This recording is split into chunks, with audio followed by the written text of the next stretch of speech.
Welcome to Sikorski's Thinkabouts, and I'm your host, Laura Sikorski.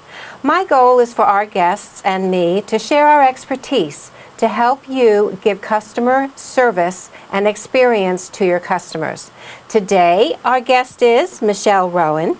I am extremely excited to have Michele with us, and she's coming to us via Skype from Addison, Texas.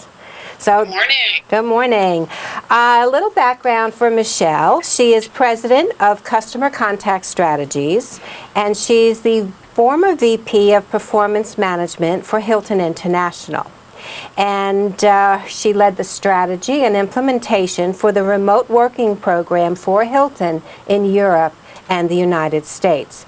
And I have to say they were very early adopters of the remote working program. And aside from this, we have a little bit of a background.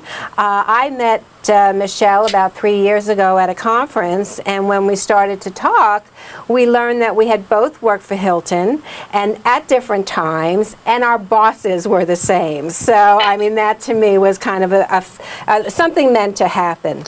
But in her current customer contact strategies, she has worked with over 1,500 people and companies doing workshops, web trainings, and consulting.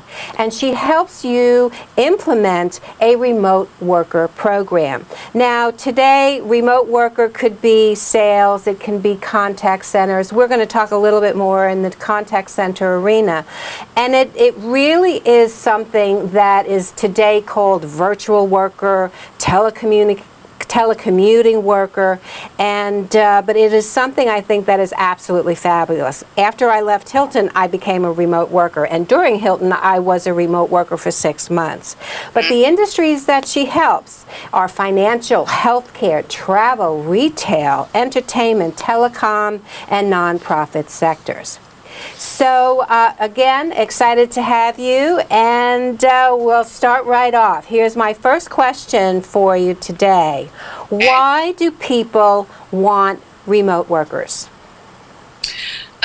There's a number of reasons. Number one, companies are able to grow without the expense of real estate, and typically real estate represents 30% of a budget.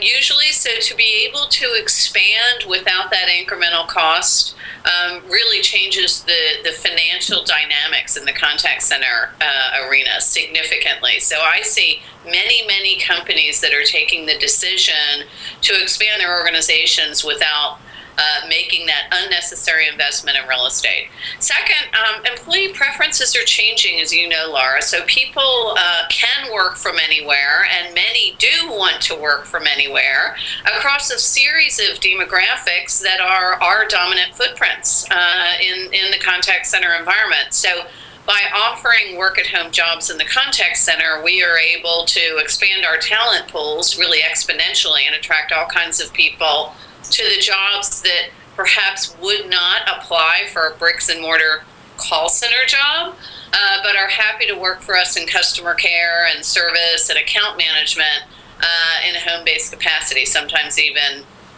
part-time. So by expanding the applicant pool, we're also able to raise the bar on knowledge, skills, and abilities, which can change the customer experience, and we're all after that, delivering the highest customer experience that we can. And companies are experiencing incremental returns in things like flexible scheduling.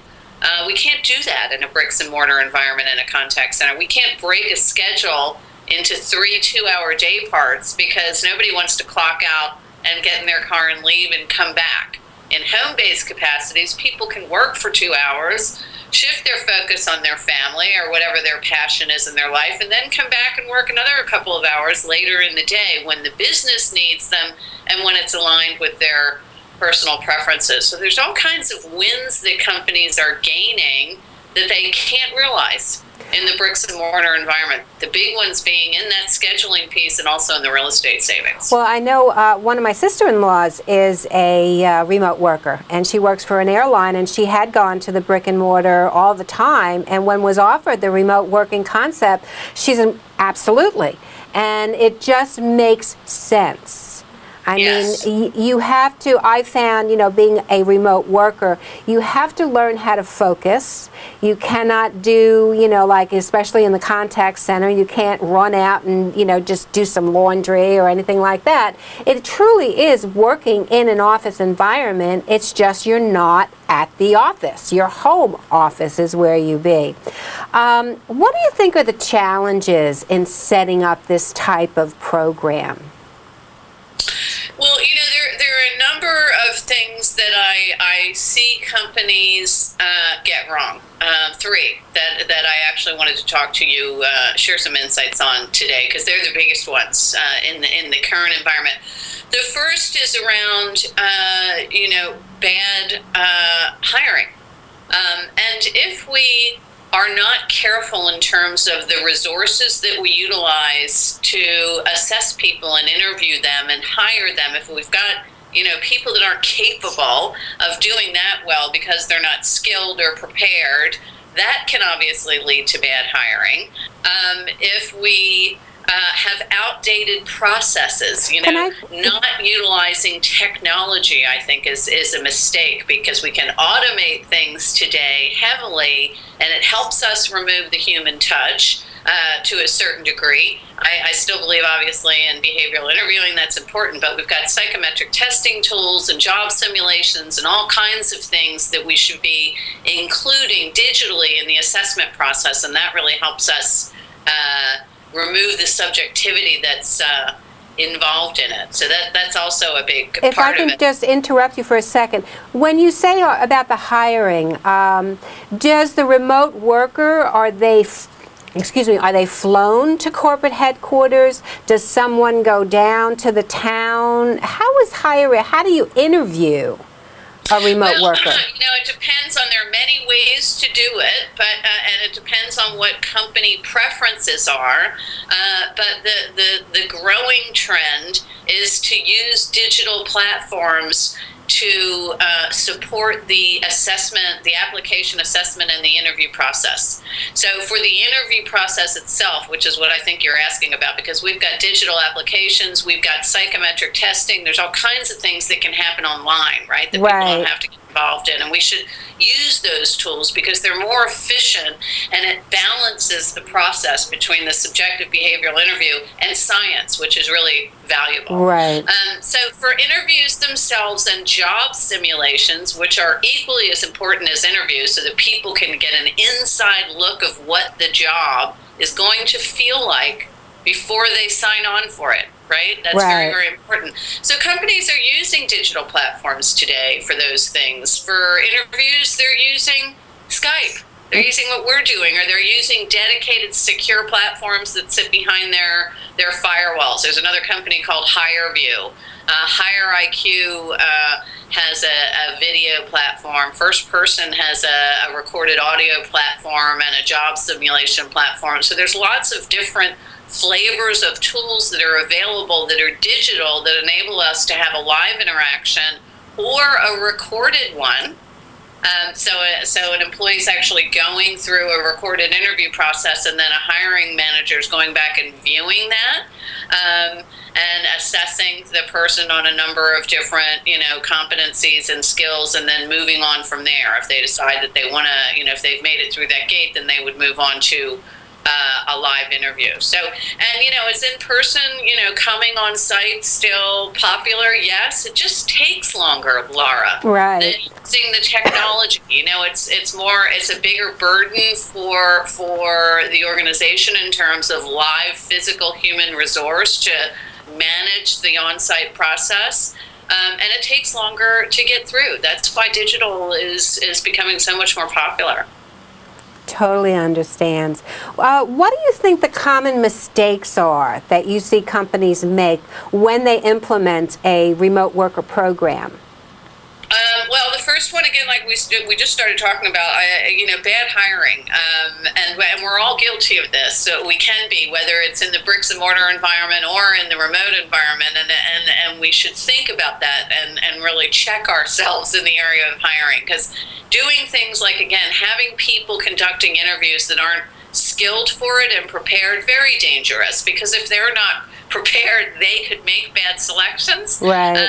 Choose people that are not aligned to the business, and that gap in technology again in the hiring area can also create big risk in terms of the quality of hires. And then finally in hiring, it's around rushing the process. And I see this time and time again. And again, it's not exclusive to the remote working environment. But if we decide that we need to hire 100 people next week or the week after, and we kind of load all types of team members on top that are going to help us corral applicants into the process and quickly take them through an interview process, many times we will lower the bar on the quality to hit the hiring target. And when we do that, we're going to end up with a higher risk factor of people that are not good matches for the job, correct? I totally agree. Does it take a special type of HR person to interview for a remote worker, or is there? I think it really is just you got to get the job description right, and certainly be comfortable with the process. If you're using technology, if that's pulled into the loop, which is a great idea because your employees are going to be using technology as well, so why not include it in the interview process? So I think people have to be prepared. I don't think it's necessarily a super skill set in HR, but you certainly have to be prepared to utilize the tools and have the right tools overhauled when you're assessing for remote workers, because that job is a bit different, right? The competencies and the skills. Yes. So we have to be sure that we're asking the right questions and looking for the right knowledge, skills, and abilities in our remote workers. So that's the first biggest challenge. And the second one is really around bad management. Managing people remotely is different, Laura. You know this because you've been involved in it, but in the absence of a face-to-face interaction, we've got to rely much more heavily on technology, on our other senses, to be able to, connect with people and get work done and inspire people and build relationships and all of those things. So preparing managers is really important because it is a different job. So we need to take time and be thoughtful about that process. And then I caution companies around moving mediocre in-house managers to remote management jobs. I mean, is there like a school that they could go to learn how to do that? I actually have a training course, Laura, that I offer, and I do it web-based live. I do it on site. I actually have a 2-hour recorded webcast that's with a workbook that's actually on my website for immediate download. Yes, so there are some tools out there on customercontactstrategies.com, but it is different, and we really need to recognize it as a different competency and assess people for their skills in remote management. If we move in a mediocre in-house manager, someone that's got limited communication skills or, limited directional skills, if we move them to a remote position, it's going to end up in disaster because people will disengage. They're probably working around that person in the bricks and mortar environment, but in the absence of a physical presence, and in some companies, limited technology to connect people, it could be a recipe for disaster. Well, I would also think that the company definitely has to have the technology like a Spice or a Skype, or a GoToMeeting, so that this remote manager supervisor can meet with their team and have the staff meetings, etc., so that everyone feels part of the whole and they're just not left out in the world there, just kind of answering phone calls. Well, you're absolutely right, and that was my third point. That's the third, downfall that I see today, the biggest mistake that companies make, and that is, supporting virtual distance. That's what I'll call it. We don't have to have virtual distance today because there's so much great technology out there. Things like live communication platforms like GoToMeeting or WebEx or Skype. I mean, these are the baselines. Unified communications, enterprise social networks, which is the Facebook for business, so that people can see each other. They can see across the whole network and learn about other employees and their knowledge, skills, and abilities and their contribution. and making it easy for people to talk to each other on virtual channels. So dedicated chat rooms, and again, these are things that can be part of the enterprise social network, or in the absence of that, chat exclusively. Use of video. These are the things that connect people and make it low effort to get work done and to socialize. And we've got to leverage those things. If we don't, we will isolate people and create distance, and ultimately people will disengage and they'll go somewhere where it is low effort. Right, where they can just stand by the water cooler and feel, that they're connecting with another human being. And I truly believe it does take a very special kind of worker to be a remote worker. We are almost at 20 minutes, so I just want to ask one more question. And what are the measurable returns that people see with an implementation of a remote worker program? Well, here are the tangibles, because there are many, but here are the tangibles, the things that can actually go into the budget and go into the cost-benefit analysis for organizations, and they should be revisited every year because the savings and the returns usually grow with the expansion of the workforce. So the first is obviously in real estate. We talked about that. That's a no-brainer. Growing in the absence of the expanded facilities footprints usually saves companies 25 to 30% of their budget. The second is in the flexible scheduling.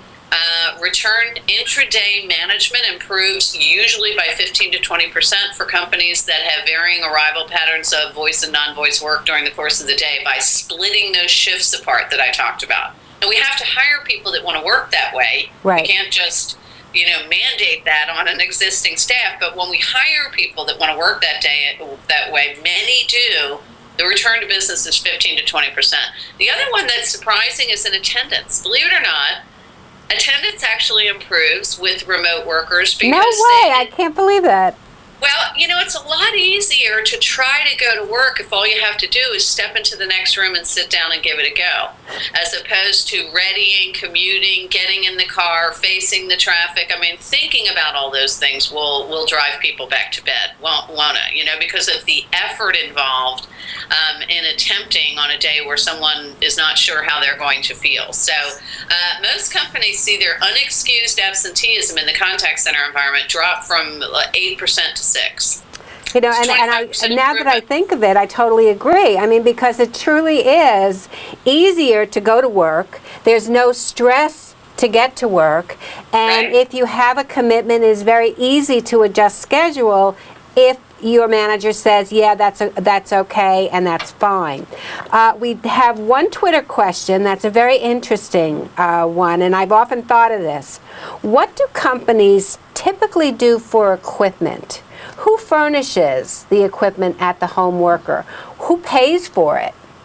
Okay, and that varies. That was part of the 2015 benchmarking survey that we just completed, and I'm glad to share that with our attendees today. Just reach out to me, and I can share some of that data. But it depends on the industry, and it depends on the organization's culture. But for example, industries where non-public information and industries that are more highly regulated, like financial services and healthcare, have a tendency to furnish equipment because they want to be able to completely, sorry, that's my cat, completely control.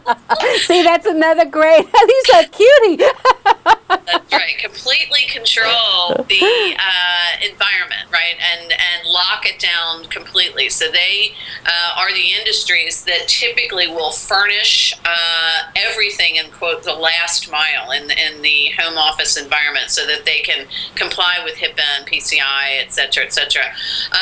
Industries where the transactions are simpler, like retail products and travel, some of those organizations will ask employees to utilize their own equipment. So in most cases, I think today it's about 70% of companies that are still furnishing equipment to some degree, whether that be a thin client or a laptop, and 30% of companies are asking employees to furnish their own. BPOs, business process outsourcers, generally ask employees to furnish their own unless their client has a different request. So it's mixed. Both work. It really depends on the complexity of the transaction, the regulatory environment, and the company's culture. Well, this has been absolutely great. I thank you so much for taking the time with us this morning. And I'd just like to thank you. I just want to give Michelle's contact information again. Her email address is mrowan, that's ROWAN, at customercontactstrategies.com. Her office phone is 972-510-8591, and her direct Twitter is at Michele CCS, and that's MICHELECCS. And I think you should take advantage of her offer to get that benchmarking survey. And to reach me, of course, at Twitter, at Laura Sikorski. And I want to thank the Daily Blue and Blue Chip Marketing, who are our producers of our show, and that gets us out to the thousands of people on the internet, and we're very grateful. If you'd like to reach them, their number is 631-761-9223. And with that, Michele, thank you so much again for coming to us from Addison, Texas. And to all of our viewers, thank you for clicking in, and stay safe.